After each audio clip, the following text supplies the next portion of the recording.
morning. Ito pupunta tayo para sa snow plowing na ngayon. Dito konti lang kasi nag-plowing so gabi prepare na yung mga kailangan. Ayan, ito na tayo. I-script lang siguro to quick, and after that yun na.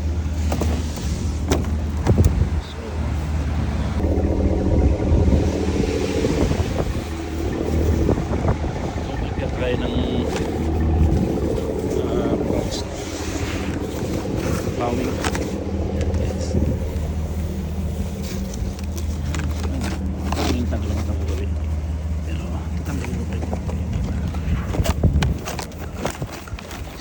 Kasi kaya maganda yung ano ng biyahe.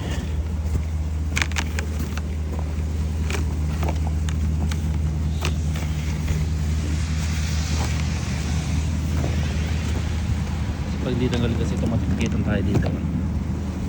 Tayo na sa Canada dapat tanggalin yung dami na sa taas. Sakit. Ito. Okay. Pag ganun karami yung isla, pero good enough na ma-stop lang mo siya.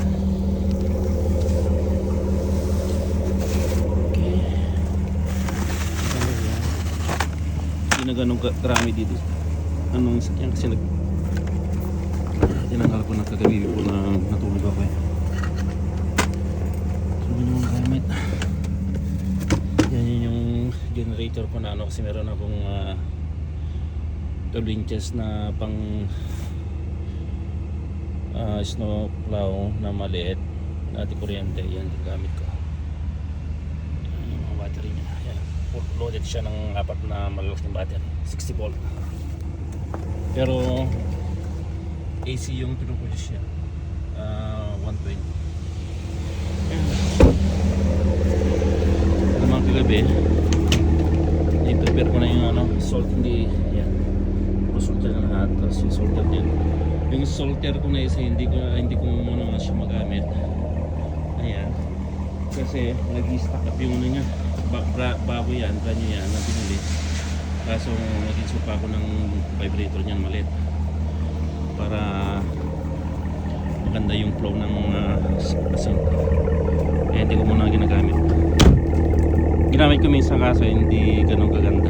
Dapat mag-install ako ng vibrator. So guys, yung sitwasyon ngayon, nag-snow pa rin. So pumunta ako dun sa Mississauga, after that Burlington, and last is Hamilton dito sa amin. Okay, so ito yung isang cargo van ko naman. Ito naman yung truck.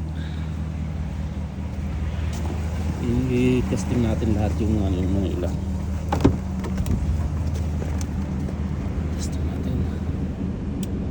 Natin lahat para alam natin kung gumagana ba hindi. Para nandito tayo sa site, hindi na tayo magkakapayan. Mga ilaw gumagana naman, mga strobe light gumagana lahat. Yun siya. Tapos sa likod yung light, okay, gumagana strobe light, yes. Alright, okay, yun lang guys muna. Okay, so proceed na tayo sa ano, sa site. Okay guys,